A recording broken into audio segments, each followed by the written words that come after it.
अगर एक छोटा सा इंजेक्शन आपके बेबी को लाइफ थ्रेटनिंग डिजीज से बचा सकता है, तो क्या आप उस इंजेक्शन को मिस करेंगे?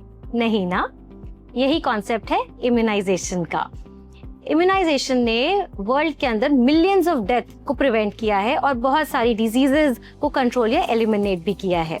अगर आप नए पेरेंट हैं या एक्सपेक्टिंग हैं और आपके दिमाग में ये क्वेश्चन रहता होगा कि वैक्सीनेशन शेड्यूल कैसा है, क्या है, कब लगवाना है, कौन सा लगवाएं, कौन सा छोड़ें, तो ये वीडियो आप ही के लिए ही है।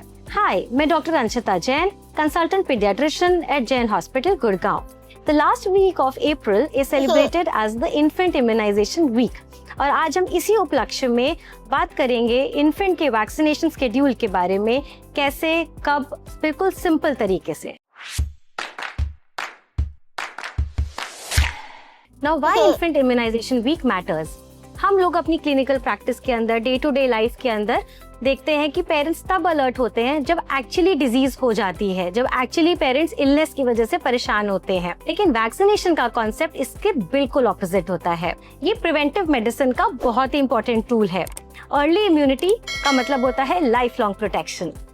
न्यूबॉर्न बेबीज और बच्चे जो 1 साल की उम्र तक होते हैं, उनका इम्यून सिस्टम बहुत इमेच्योर होता है।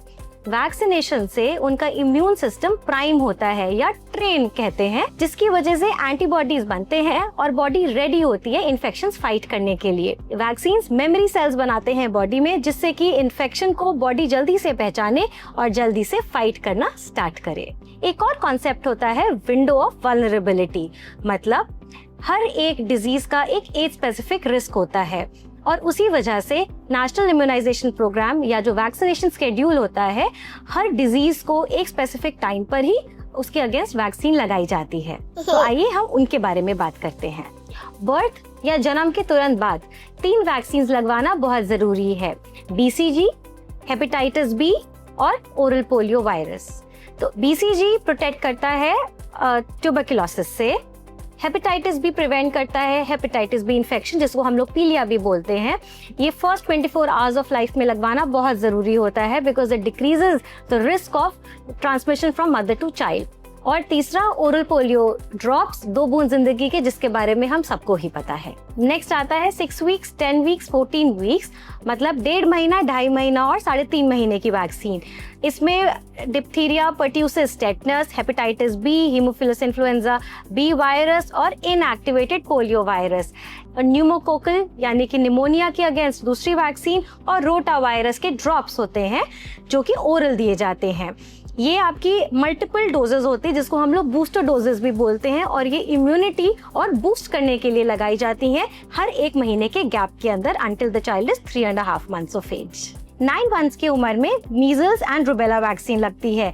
मीजल्स को खसरा भी बोला जाता है। ये कभी कभी बहुत सीरियस कॉम्प्लिकेशंस जैसे brain infection and measles pneumonia भी करा सकता है। It is highly contagious.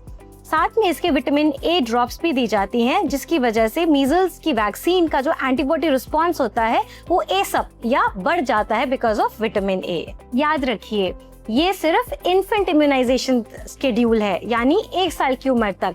इसके बाद भी मल्टीपल वैक्सीन्स होते हैं, मल्टीपल बूस्टर डोजेज होते हैं, जब तक बच्चा स्कूल जाना ना स्टार्ट कर दे, और स्कूल के दौरान भी मल्टीपल वैक्सीन्स लगते हैं। तो this is just the start. अभी तो आगे हर साल आपको कुछ वैक्सीन्स लगवानी चाहिए बच्चों को, क्योंकि उन्हें इग्नोर करना मतलब प्रोटेक्शन को इनकम्प्लीट रखना। कोई भी मिस डोजेज होती हैं, डिलेड डोजेज होती हैं, या आपको कुछ भी कंफ्यूजन होता है regarding your vaccination schedule, you should consult your paediatrician. Parents के मन में काफी सवाल होता है रिगार्डिंग वैक्सीन्स। आज हम उन्हीं क्वेश्चंस और उन्हीं सवालों के बारे में बात करते हैं। One of the most common questions that a parent ask कि डॉक्टर, वैक्सीन के बाद ये फीवर आएगा या नहीं आएगा और कितना आना नॉर्मल है? तो वैक्सीन के बाद mild fever, mild irritability in a child, हल्का सा इंजेक्शन साइट पर रेडनेस होना इज एब्सोल्युटली नॉर्मल। लेकिन अगर बहुत ही हाई ग्रेड फीवर है और बच्चा इनकंसोलेबली रो रहा है, then you must consult your paediatrician. इन सब सिम्टम्स से घबराना नहीं है। इसका बस यही मतलब है कि आपका बच्चा स्ट्रांग बन रहा है, एंटीबॉडीज बन रहे हैं उसकी बॉडी में। दूसरा बहुत कॉमन क्वेश्चन होता है कि मैडम, अगर हमारा वैक्सीन शेड्यूल के हिसाब से ना लगे और अगर हम उसको मिस कर दें या डिले हो जाए तो क्या होगा? तो घबराइए मत। अगर डिले हो जाए या मिस हो जाए, the good news is you don't have to restart your vaccination schedule. आप जहाँ पे आपने लास्ट वैक्सीन लगवाई थी, आप अपने पीडियाट्रिशियन से बात करिए और एक कैचअप वैक्सीनेशन के को फॉलो करके हम बच्चे को फुल्ली इम्यूनाइज कर सकते हैं। अगर हमारे बच्चे को फीवर है या कोल्ड है तो क्या वैक्सीन लग पाएगी? देखिए, माइल्ड फीवर के अंदर, कोल्ड के अंदर कोई कॉन्ट्राइंडिकेशन या कोई मना नहीं करते हैं वैक्सीन लगवाने से, लेकिन हाँ, अगर फीवर हाई ग्रेड है, बच्चा सिक है, तो you must consult your paediatrician regarding the vaccination schedule. एक बड़ा ही इंटरेस्टिंग क्वेश्चन है कि मैम बच्चा इतना छोटा है, क्या इतनी सारी वैक्सीन, इतने सारे इंजेक्शन हैंडल कर पाएगा? बिल्कुल कर पाएगा। आपका बच्चा दिन भर, एवरी डे, वो इतने सारे इन्फेक्शंस से एक्सपोज होता है। ये वैक्सीन तो एक बहुत ही छोटा सा पार्ट है उसका। तो your baby is just getting stronger with these vaccines. घबराने की जरूरत नहीं है। और बहुत इंपॉर्टेंट, क्या वैक्सीन सेफ होती हैं? देखिए, वैक्सीन्स बहुत रिसर्च और लैब टेस्टिंग के बाद बनाई जाती हैं। बहुत ही रेयर साइड इफेक्ट्स होते हैं, बट बेनिफिट्स कई ज्यादा होते हैं। तो बेनिफिट्स हमेशा आउटवे करते हैं साइड इफेक्ट्स को। तो वैक्सीन्स बिल्कुल सेफ है and you should definitely go for the vaccination. एक पेरेंट के रूप में we want to do the best for our child. Best nutrition, best care, best future, और वैक्सीनेशन इन सब का ही एक फाउंडेशन है। अगर ये स्ट्रांग होगा तो आपका बच्चा हेल्दी होगा। इन्फेंट इम्यूनाइजेशन वीक हमको बस यही बताता है कि prevention is the best treatment. आप अपने बेबी के लिए एक सबसे अच्छा डिसीजन ये ले सकते हैं by following strict and regular vaccination schedule for your child.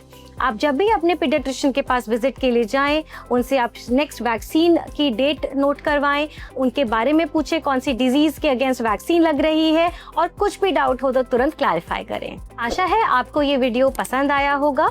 ऐसे ही health related topics and content के लिए जुड़े रहिए चैनल के साथ।